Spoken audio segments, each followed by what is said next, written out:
Oke guys, hari ini kita mau bahas singkat ya untuk saham cuan ya.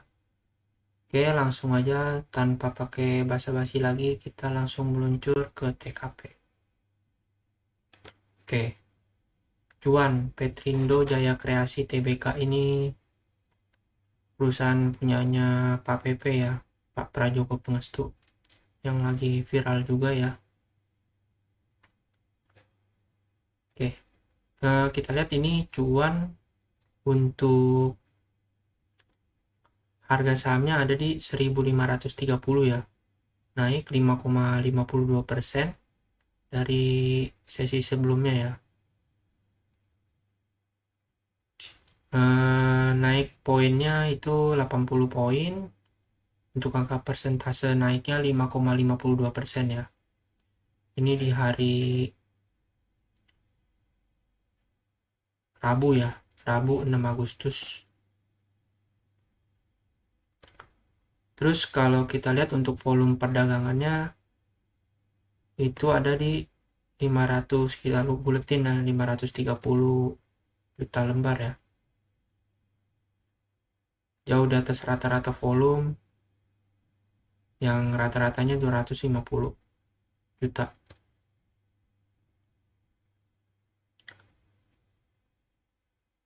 Jadi ya hari ini untuk volume harian jauh lebih tinggi dari rata-rata ya. Yang bisa kita bilang kalau ini nandain kalau minat pasar meningkat secara signifikan ya. Terus kalau kita lihat untuk grafik intraday-nya nih,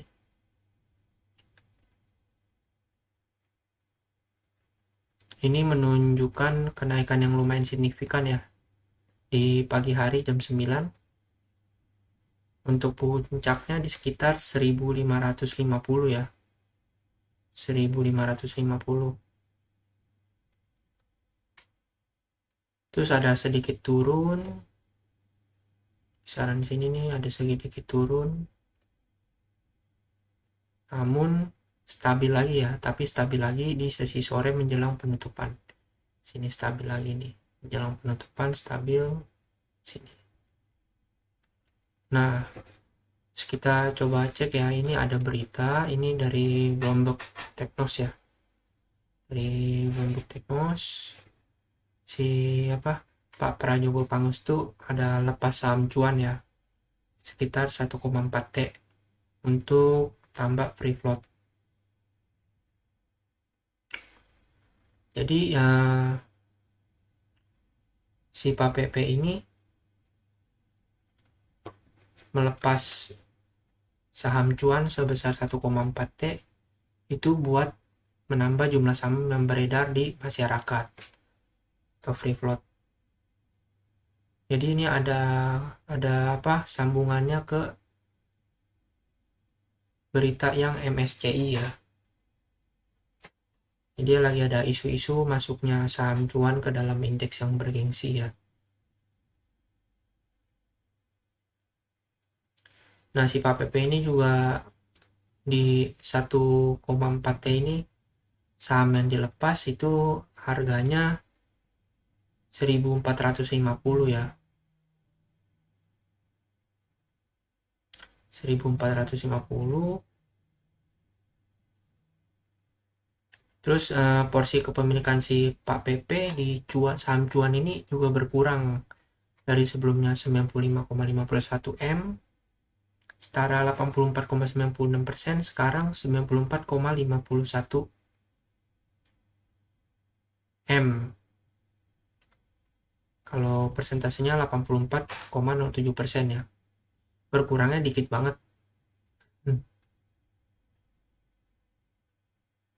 Nah, kalau berdasarkan RTI bisnis ya, jumlah saham yang beredar di masyarakat itu 15% ya. Kalau CDIA kemarin kalau nggak salah 10% deh, kalau CDIA. Ini kalau cuan kurang lebih 15% di masyarakat. Nah, sisanya ini digenggam sama Erwin Ciputra, Michael, Kartika, Daniel, Diana, Lim, dan Lim ya.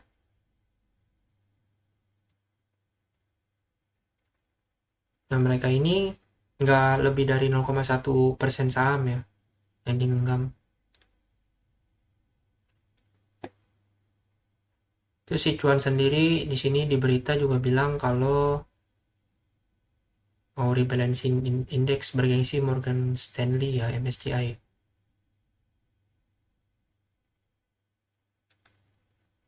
Terus yang dari Bloomberg Technos ini juga bilang ya, jadi meski berpeluang masuk indeks, tim riset BRI ya, dari sekuritas, dia bilang kalau si Cuan ini nggak lolos MSCI ya, karena belum memenuhi persyaratan free float minimum sebesar 15%. Sementara saham 4PP lain nih kayak Petro itu berpotensi masuk ke MSCI ini ya. Paling yang berita yang hype ini, berita yang hype buat si Cuan baru ini sih. Ini rilisnya 6 Agustus ya, hari ini jam 7.50. Oke, untuk beritanya kayak gitu, mungkin kita sedikit lihat untuk finansialnya ya. Untuk keuangannya, sini kita paling lihat di kuartal 1 dan kuartal 2 ya. Untuk pendapatan, kalau kita lihat ya, antara kuartal 1 dengan kuartal 2 ini naik ya. Kuartal 1 di 3.500 B million, kuartal 2 di 4.097 billion, naik, jadi naik sekitar 17% ya. Untuk laba kotornya juga naik tajam ya malah ini, dari 277 ke 512. Untuk laba usaha di sini naik juga ya, di kuartal 1 347, di kuartal 2 370. Meskipun beban usaha di kuartal 2 kalau kita lihat lebih tinggi ya. Ya, ini artinya efisiensi produksi atau penjualan atau peningkatan penjualan lebih besar ya dari peningkatan beban.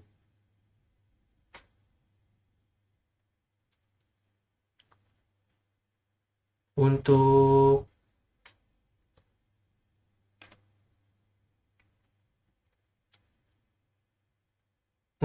lanjut aja, kita langsung ke laba komprehensif ya. Jadi meski laba bersih di kuartal 2 ini terbilang cukup rendah ya daripada kuartal 1 nih, tapi laba komprehensifnya naik ya. Naiknya cukup besar, dari 1 ke 32 billion,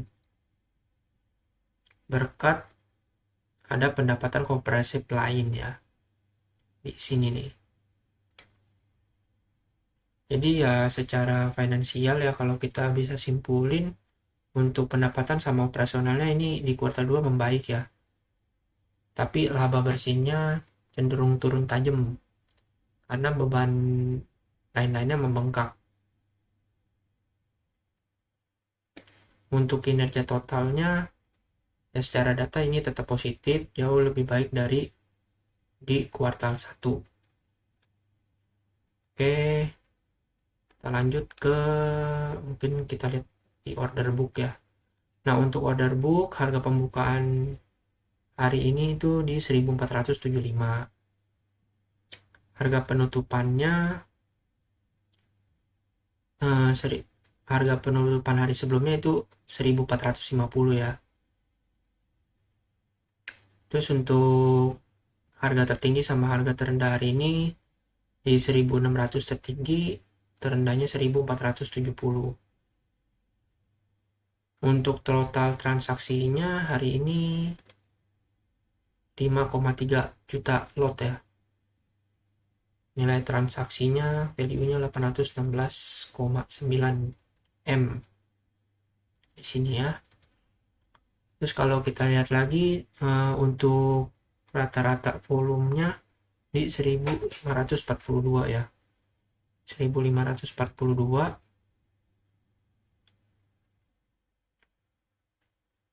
Terus kita lihat untuk asing ya, foreign buy, foreign sell. Untuk foreign buy di sini 253,9 miliar, foreign sell di 208,3 miliar. Jadi ya bisa kita simpulin asing lebih dominan akumulasi ya. Jadi ya sentimen beli cukup kuat. Untuk frekuensi total order yang masuk hari ini mencapai 78.925 kali ya. Lanjut kita lihat proxumnya di 6 Agustus ini. Untuk proxumnya ini top buyer ya, top buyer ada di YU sama MG nih, top buyernya YU sama MG, baru diikuti yang lain-lain. Untuk si YU ini yang paling top buyernya ya.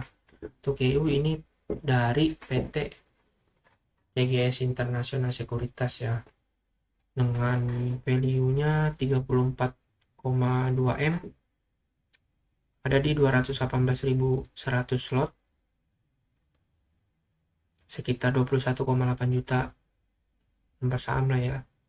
Rata-rata harganya di 1.550.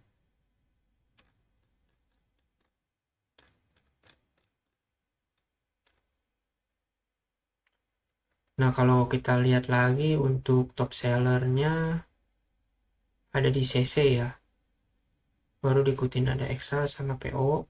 Untuk CC ini si Mandiri Sekuritas, value-nya 21,4 M, ada 137.000 lot. Untuk proxumnya kayak gitu. Mungkin kita sekarang coba lanjut lihat ini ya, chart. Oke, ini chartnya Petrindo Cuan ya. Kalau kita lihat untuk Bollinger Band-nya ya, Bollinger Band-nya candlestick yang terakhir ini hijau ya, bodinya besar. Ini juga udah terlihat rebound ya setelah beberapa hari turun nih, merah. Udah mulai kelihatan tanda-tanda kenaikan ya. Terus untuk harganya juga sempat menyentuh lower bandnya ini, menyentuh ya lower band sini, terus mantul lagi naik ya. Ini sinyal potensi pembalikan arah ya. Terus untuk harga saat ini itu kan 1.530, masih di bawah MA ini ya, MA yang middle band ini di 1.558 ya. Artinya trennya bisa dibilang tren naik, cuman belum dikonfirmasi kembali lagi sama si candlestick ini ya, tapi bisa dibilang ini lagi mencoba pulih ya. Kalau harga bisa ditutup di atas middle band 1.558 ini untuk besok mungkin ya, atau dalam 1-2 hari ke depan ya, bisa dibilang konfirmasi tren bullish naik lagi. Cuman kalau nggak bisa ya harga bisa balik turun ke lower band di 1.398 sini ya. Untuk RSI sini ada di 55,8 skor RSI-nya. Sebelumnya juga sempat naik ya RSI-nya, masalah 76,9 ya overbought, terus turun ya, sekarang turun ke 55,8 ya.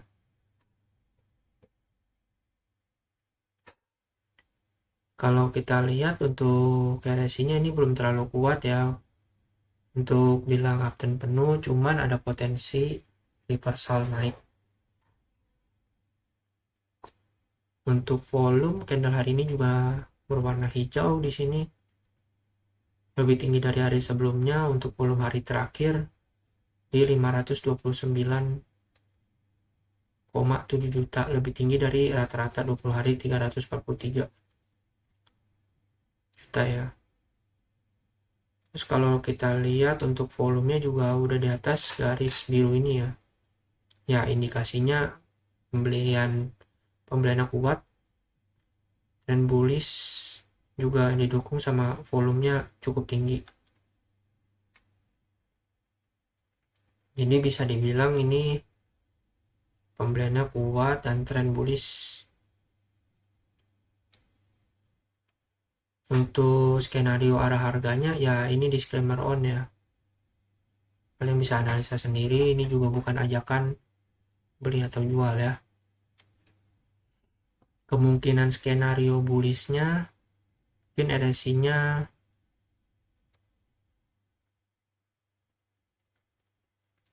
mantul ya dari level 50-an itu lagi ya, itu mungkin akan bergerak naik. Terus ditambah juga volumenya meningkat lagi dari yang hari ini ya,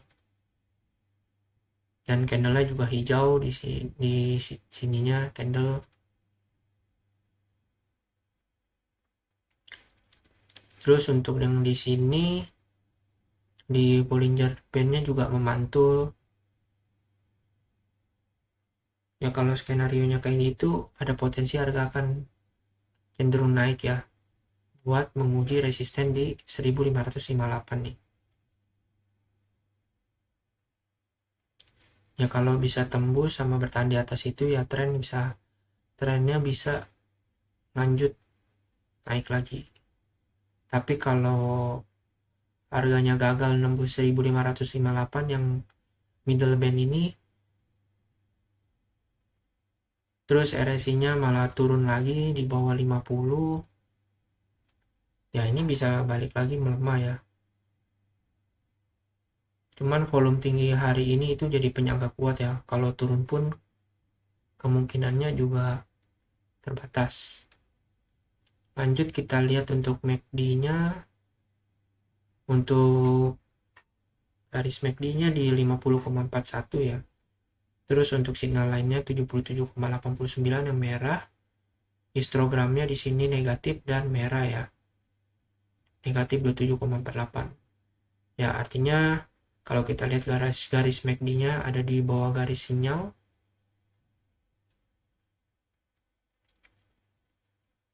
Ini bisa jadi tren turun ya kalau kita baca dari garis MACD. Untuk histogramnya juga merah sama mulai melebar ya, ini momentum bearish ya, tekanan jual yang cukup kuat. Meski kalau kita lihat ini untuk batangnya mulai melemah ya, lebih kecil dari hari sebelumnya.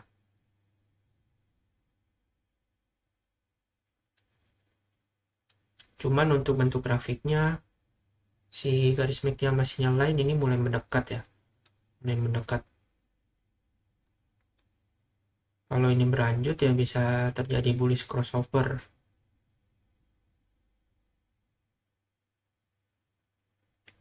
Intinya kalau untuk MACD ini saat ini masih dalam tren turun, tapi mulai mendekati sinyal pembalikan arah ya. Kalau ada konfirmasi kayak harganya menembus middle Bollinger Band nih, yang menembus di atas ini, terus volumenya juga tetap tinggi, terus untuk garis MACD nya cross up ya, maka tren naik sangat mungkin untuk terjadi. Paling untuk analisa singkat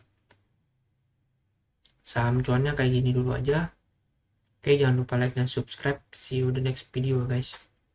Thank you, bye bye.